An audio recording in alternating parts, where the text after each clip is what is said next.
Welcome to Silent Symptoms, a Black mental health podcast. I am your host, Katasso Fridge, a Florida-based therapist. This podcast focuses on mental health, stigmas, and social injustices that affect the Black community. This podcast was created to bring awareness about mental health and can be used as an educational guide, but this is not to be used as a replacement for seeking help from a therapist. I hope you enjoy the podcast. Hi, welcome to Silent Symptoms of Black Mental Health Podcast.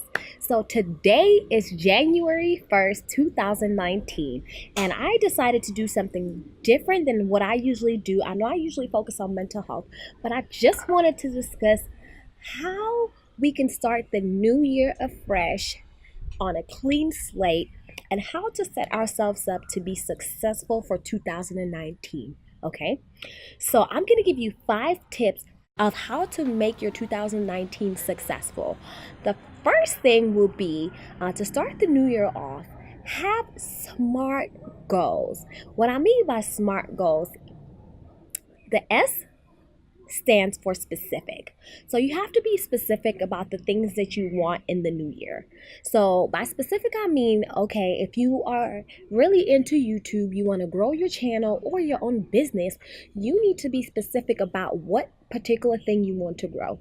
Either for YouTube, you want to grow your followers or you want to post more content. So you have to be specific about the goals that you want to attain within that process. So don't just say, I want to grow my YouTube channel. Okay, I understand that. But what are you going to do to make your YouTube channel successful? What, when, why, how, and who? So those things are the things that you need to be thinking about to be more specific, to set yourself up to become successful for 2019, okay? And then the M in the SMART stands for measurable. So measurable goals, things that you need to be doing to see where you started and where you're going to end.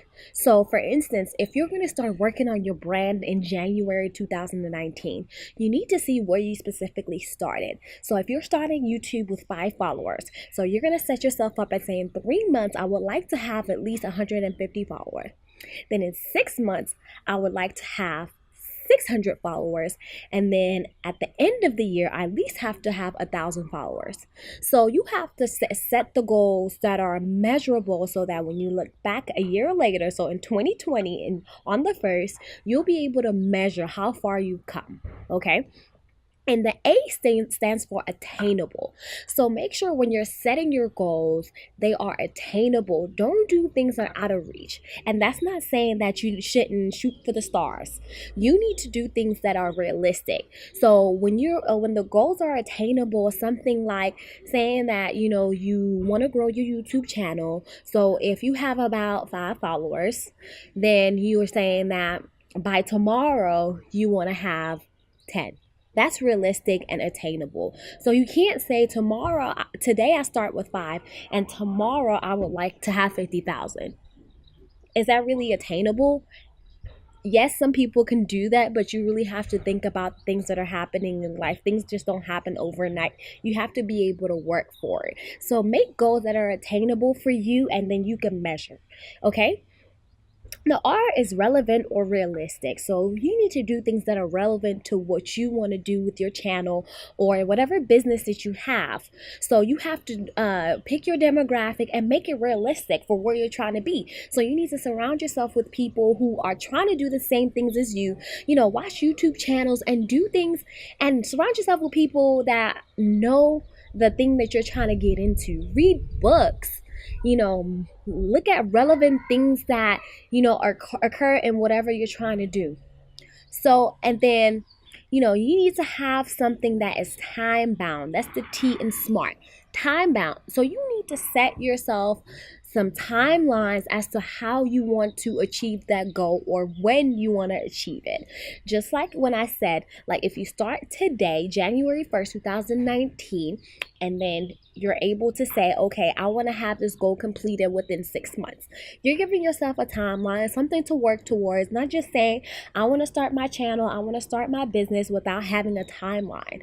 When we have timelines, just like, at work, if they provide you with a specific deadline, you're more inclined to meet that deadline because you have a time. If your boss says, okay, you need to have this project done, you don't have a timeline, you're probably going to take your own time, correct? So if you have a timeline, you're able to work towards something that's really realistic for yourself. So 2019 is all about creating SMART goals.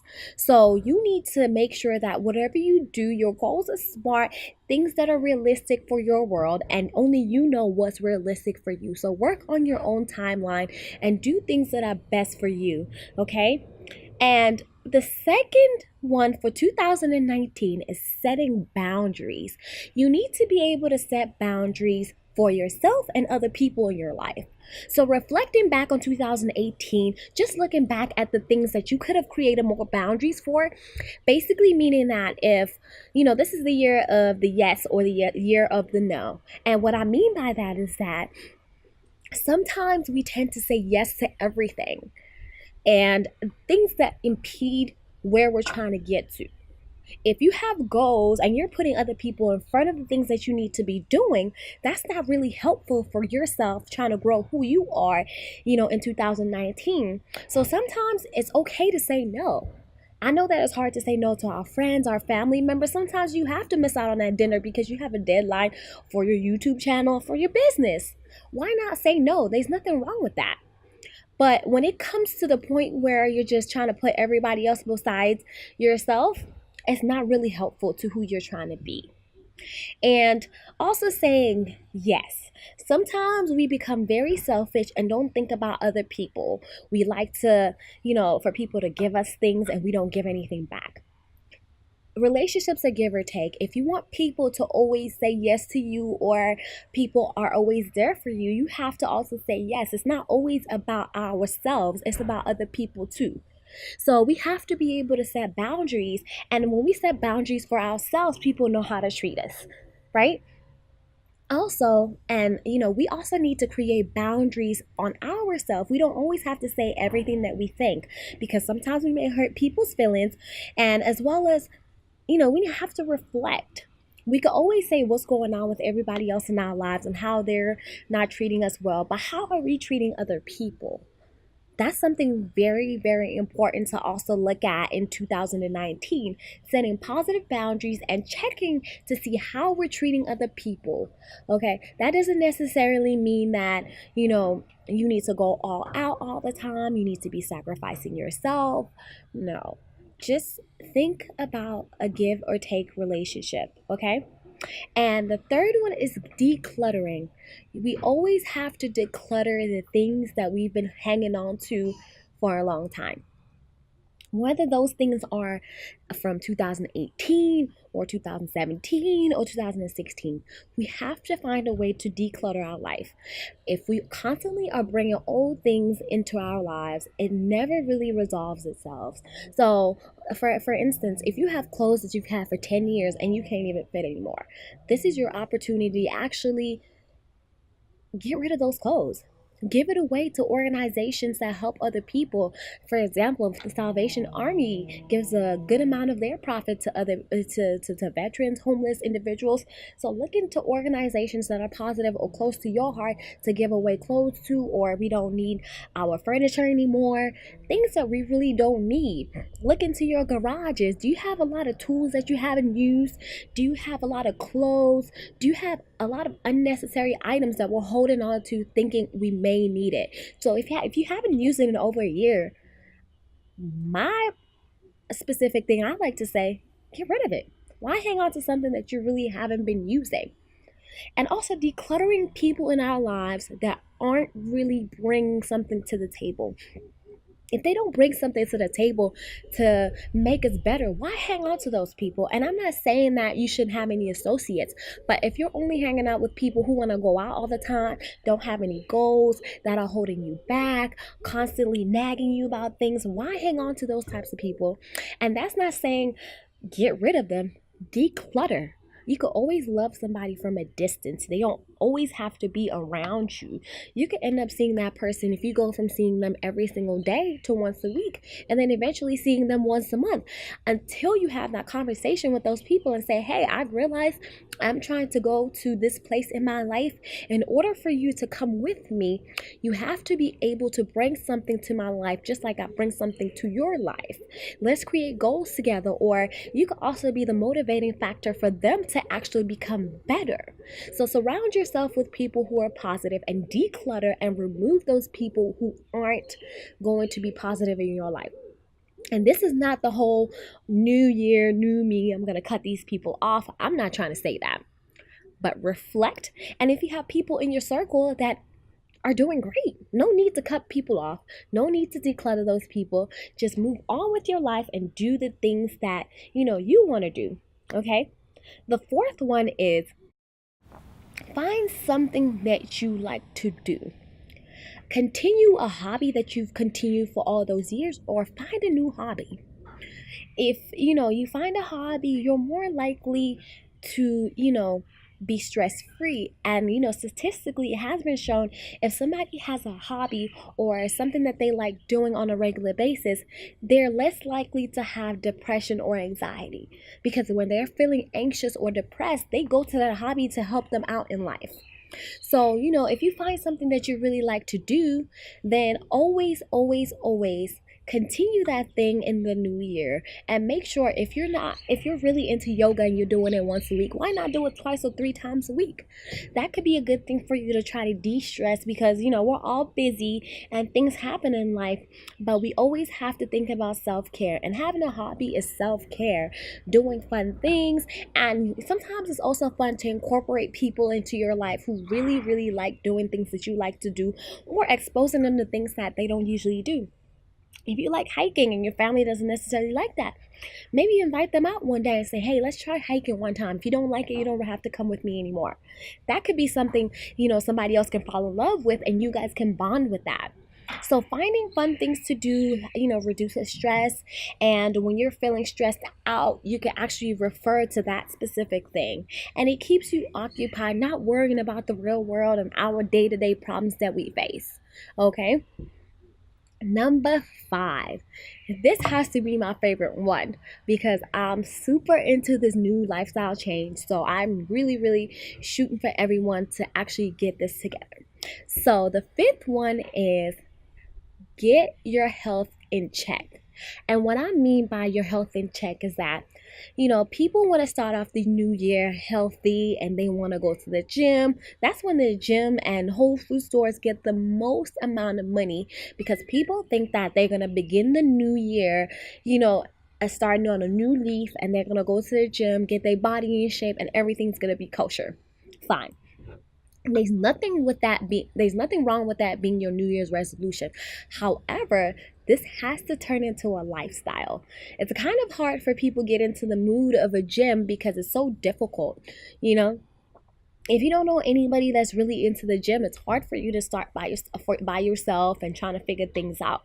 So my suggestion is that when you try to get into a lifestyle change, especially if you want to get into the gym, number 1, consult with a personal trainer, either at your specific gym, or look online for personal trainers and people who can help you out. At least get started with them so you can learn your way around the gym. And once you feel comfortable, you can tell the personal trainer, hey, I appreciate your services.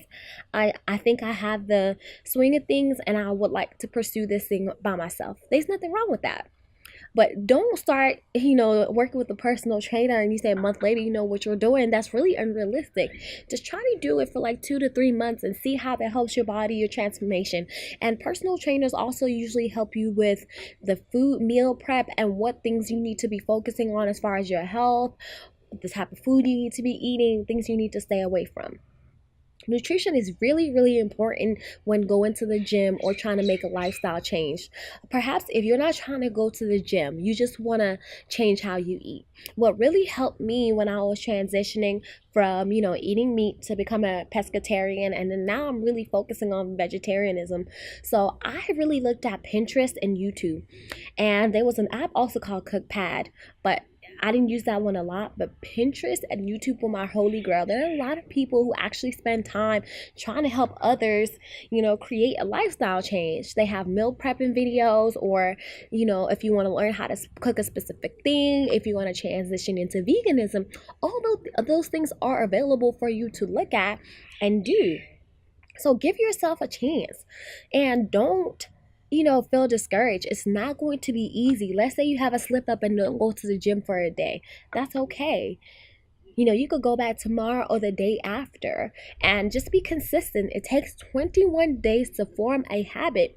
So after the 21-day mark or the 30-day mark, that's really when you're really getting into the swing of things. So give yourself a little bit of grace and stay motivated to create a lifestyle change, because it pays off.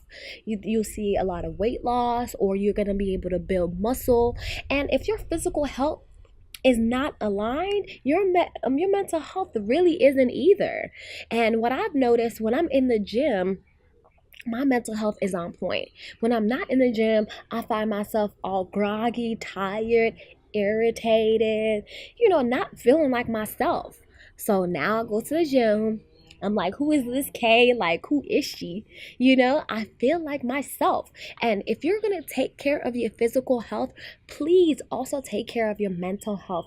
A lot of people neglect their mental health because they feel like it's not an important part of who they are. That's completely inaccurate. Your mental health is just as important as your physical health. So if you feel like you're having some mental health issues, or you're not feeling like yourself, you're having a little bit of anxiety or depression, or you're having these crazy feelings that you don't even understand. And what I mean by crazy, something different that you don't know about, So I would consult with a therapist and see how you could get help, and see if there's anything that could work specifically for what you're feeling or going through.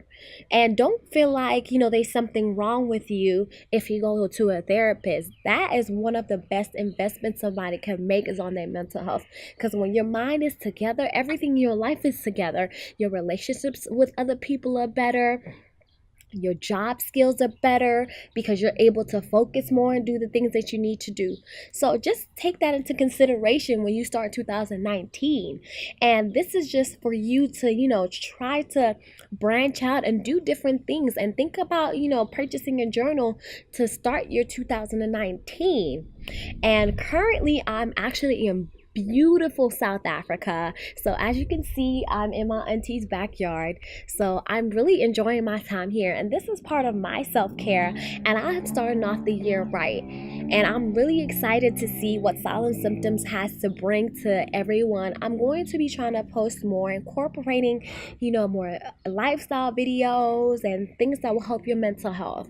Because, sometimes we're silent about the things that we're feeling inside and what's going on in our head. So I'll definitely be here to post more so that you guys can learn more from me as a professional. So also, if you really, really liked everything that you heard, go ahead and please share, like, and subscribe to my channel, and make sure you turn on the bell notification so you won't miss anything that I post, because 2019 is our year. We're going to be influential and we're going to be successful. So let's start off the year right and follow the 5 tips that I gave you, and the year is gonna be superb for you. So if you guys look around, and if you hear the birds chirping in the video, it's because I'm in beautiful, beautiful South Africa. I hope you like this video and give it a thumbs up, okay? Thank you. Thank you for tuning in. Please be sure to like, share, and subscribe to our podcast. You can catch us on Anchor and all your favorite media streams. Follow us on Instagram, Facebook, and YouTube at Silent Symptoms Podcast. Let us know if you have any feedback or topics that you would like to hear.